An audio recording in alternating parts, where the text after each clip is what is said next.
Friends, নতুন video নিয়ে এসে গেলাম রোজ করার মতো। আশা করি ভালো আছো, আমি অনেক বেশি ভালো আছি। তো আজকে আমি পায়া রেসিপি নিয়ে এসেছি। তো এখানে আমি পায়া নিয়েছি 10টার মতো, দেশি পাঠার পায়া। আর পেঁয়াজ নিয়েছি 5টা, আদা রসুন নিয়েছি, কাঁচা লঙ্কা, টমেটো একটা, গরম মশলার মধ্যে তেজপাতা, লং, দারচিনি, এলাচ, গোলমরিচ। তো এগুলো এখন আমি কেটে রেডি করে নিব। আর পায়াটা আমি ধুয়ে নিয়েছি ভালো মতো করে। পায়া ভালো করে ধুতে হয়, এক এক সময় পায়ার সঙ্গে লোম থাকে। তো আমি একদম দেশি যে পাঠা হয় ওটার যে পাগুলো ওগুলোই আমি বেছে নিয়েছি, এটাই আমি বেশি পছন্দ করি। তো এখন আমার সব কিছু কাটা হয়ে গেছে, মশলাগুলো কেটে রেডি করে নিয়েছি, রান্নাটা করে নিব। এখানে একটা প্রেসার কুকার বসিয়ে দিয়েছি। এখানে সামান্য তেল নিয়েছি, সাদা তেল। তেলের মধ্যে একটা তেজপাতা, এক টুকরো দারচিনি, 2টো এলাচ, 2 থেকে 3টে লং আর গোলমরিচ দিয়ে দিলাম। দিয়ে আমি এটা তেলের মধ্যে ভেজে নিচ্ছি। বেশি ভাজতে যাবে না, বেশি ভাজলে কালো হয়ে যাবে। তো এর মধ্যে এখন আমি দিয়ে দিচ্ছি রসুন কুচি। এখানে 3 কোষ রসুন কুচি আর 1 ইঞ্চি আদা কুচি দিয়ে দিলাম। দিয়ে তেলের সঙ্গে গরম মশলার সঙ্গে নেড়ে চেড়ে ভেজে নিচ্ছি। বেশি ভাজবো না, কালো হয়ে যাবে। গ্যাসের ফ্লেম লো করেই আমি ভাজাটা করছি। আর এখানে একটা পেঁয়াজ কুচি দিয়ে দিলাম। শুরুতে আমি মশলা কমই ইউজ করব। তো ভালো মতো করে নেড়ে চেড়ে পেঁয়াজটাও ভেজে নিচ্ছি। পেঁয়াজটা আমি বেশি লাল করব না, বেশি লাল করলে পায়ার কালারটা ভালো আসবে না।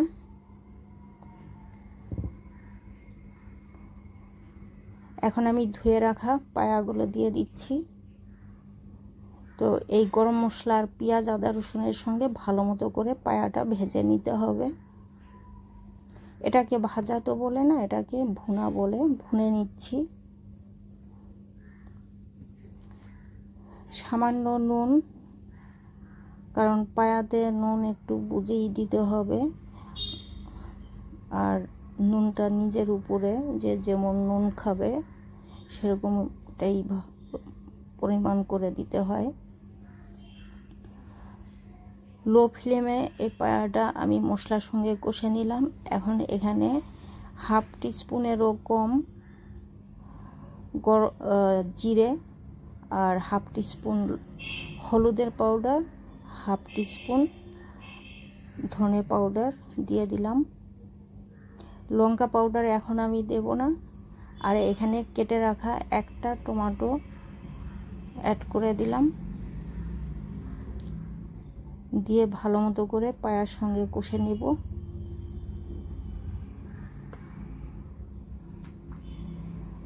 তো খেয়াল রাখতে হবে যাতে তলায় না ধরে।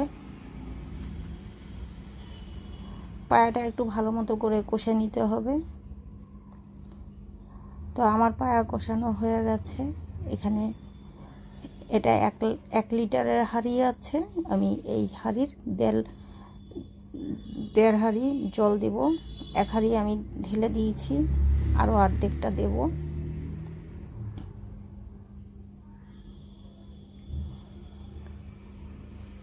তো আরও অর্ধেকটা দিয়ে দিলাম। মোট আমি 1.5 লিটার জল দিয়েছি।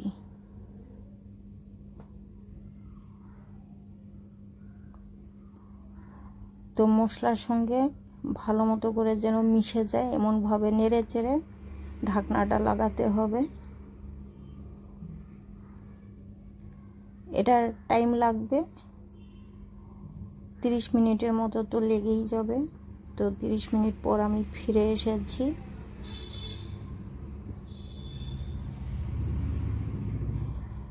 এখানে আমি একটা টিপস দেব তোমাদের।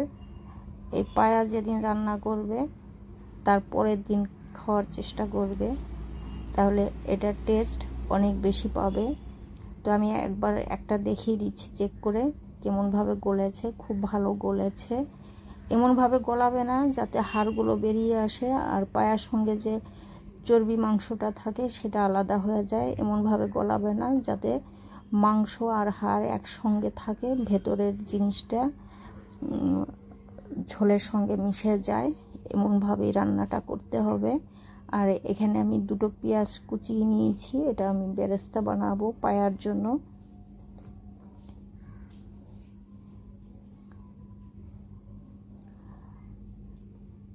এটা অপশনাল, চাইলে তোমরা এটা স্কিপ করতে পারো। তো আমার কাছে পেঁয়াজ বেরেস্তা ভালো লাগে পায়াতে অ্যাড করলে। ভিডিওটা স্কিপ না করে পুরো ভিডিওটা না দেখলে বুঝতে পারবে না আমি কি করে পায়া বানাই। তো যারা নতুন রাঁধুনি আছো তাদের জন্য বলছি, যদি পায়া খেতে চাও এইভাবে একবার ট্রাই করতে পারো আমার ভিডিও ফলো করে। আশা করি তোমাদের একটু হলেও কাজে লাগবে। আর যদি আমার ভিডিও দেখে তোমাদের উপকারে লাগে তো আমার চ্যানেলটা সাবস্ক্রাইব করতে একদমই ভুলবে না। এটা আমার ছোট একটা রিকোয়েস্ট রইল তোমাদের কাছে। তো এই যে আমি পেঁয়াজ ভেজেছি, ওই তেলটা দিয়েই এখন আমি বাকি মশলাটা কষে নেব। পুরো তেলটাই আমি ইউজ করেছি এখানে আমি আবারও আদা রসুন 1 চামচ রসুন কুচি, 1 চামচ আদা কুচি ভেজে নিচ্ছি পেঁয়াজের সঙ্গে, পেঁয়াজের তেলের মধ্যে।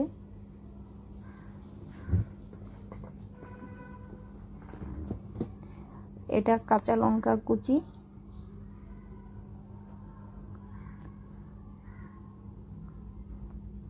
তো আদা রসুনের গন্ধটা কাটিয়ে নিলাম। এখন আবারও আমি সামান্য নুন অ্যাড করছি।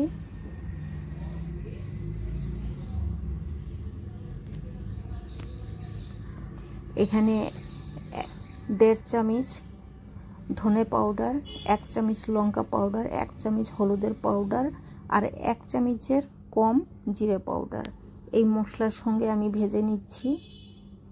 এখানে আমি জল দিয়ে আমি এই মশলাটা কষাবো না, এই পেঁয়াজ ভাজা তেলের মধ্যেই আমি মশলাগুলো দিয়ে ভেজে নিচ্ছি। আর এখানে 50 গ্রাম টক দই, এই টক দইয়ের মধ্যেই মশলাটা কষানো হয়ে যাবে।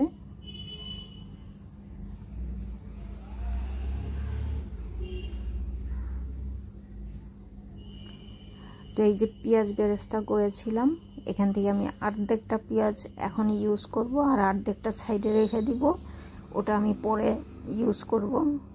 তো হাতে একটু ক্রাশ করে দিলে ভালো। তো ক্রাশ করে দিলে পেঁয়াজের ফ্লেভারটা ভালো পাওয়া যায়, মশলার সঙ্গে পুরোভাবে মিশে যাবে।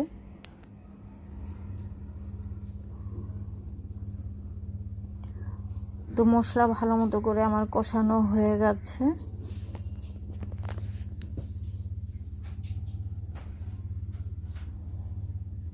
মশলা কষানোর পরেই গরম মশলা, ভাজা গরম মশলা পাউডার আমি 1 টিস্পুন অ্যাড করে দিলাম।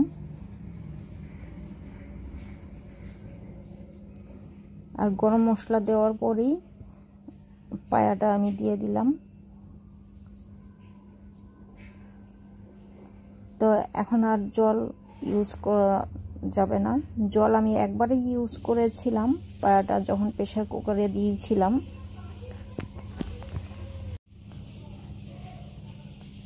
তো এটা ভালো মতো করে নেড়ে চেড়ে মশলার সঙ্গে মিশিয়ে দিতে হবে।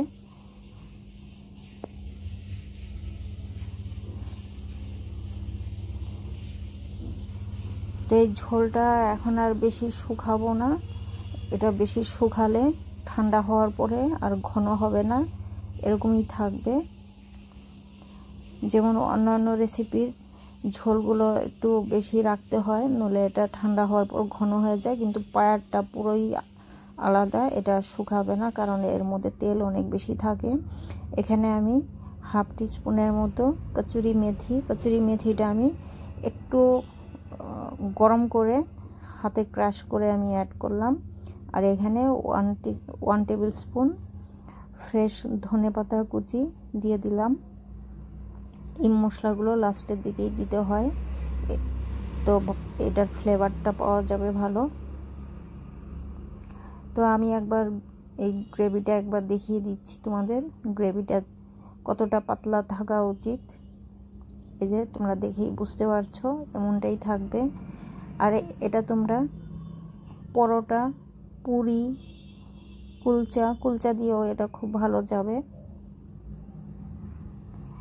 বা কেউ যদি চাও চাপাটি দিয়ে খাবে, চাপাটি দিয়েও খাওয়া যায়। শুধু ভাতে ভাল লাগবে না এটা।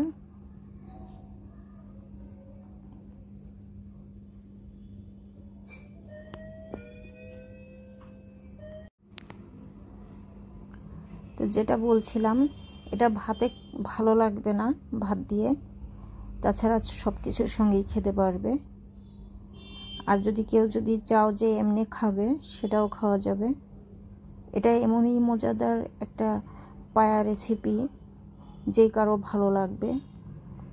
তো ফ্রেন্ডস, আশা করি ভালো লেগেছে আমার এই ভিডিও।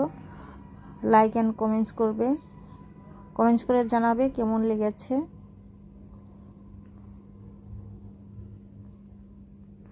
তো আমি সব মশলাগুলো দেওয়ার পর আমি এটা 10 মিনিটের জন্য ঢাকা দিয়েছিলাম। আর পেঁয়াজ বেরেস্তা যেটা আমি রেখেছিলাম সাইডে, আমি লাস্টে সেটা দিয়ে এটা কভার করে দিয়েছিলাম 10 মিনিটের জন্য, যাতে সব মশলার ফ্লেভারগুলো ভেতরে ঢোকে। ফ্লেভার ভেতরে না ঢুকলে ভালো লাগবে না। তো 10 মিনিট পরেই আমি কভারটা খুলে এখন আমি একটা বাটিতে সার্ভ করে নিচ্ছি। একদম সঙ্গে সঙ্গে এটা না খেলে ভালো। এটা কিছুক্ষণ যদি রেখে খাওয়া যায়, এটা টেস্টটা অনেক বেশি পাওয়া যাবে। আর আমি উপর দিয়ে আবার একটু পেঁয়াজ বেরেস্তা গার্নিশের জন্য দিয়ে দিলাম। আর দিয়ে দিলাম একটা শুকনো লঙ্কা। আমি একটা শুকনো লঙ্কা ভেজে রেখেছিলাম তেলে, এই শুকনো লঙ্কাটা গার্নিশের জন্য দিলাম আমি, দেখতে ভালো লাগবে।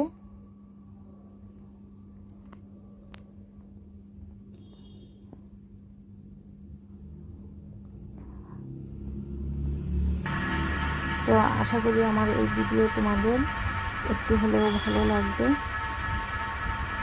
তো তোমরা ট্রাই করবে একবার, ট্রাই না করলে বুঝতে পারবে না এটা টেস্ট কতটা হয়েছে। দেখতে যতটা ভালো লাগছে, খেতে ততটাই টেস্ট হয়েছে।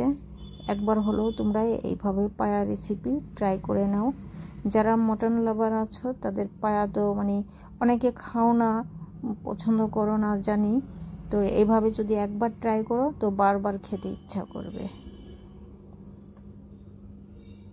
তো আজকের মতো এখানেই, আবার দেখা হবে নতুন ভিডিও নিয়ে। ভালো থেকো, সুস্থ থেকো।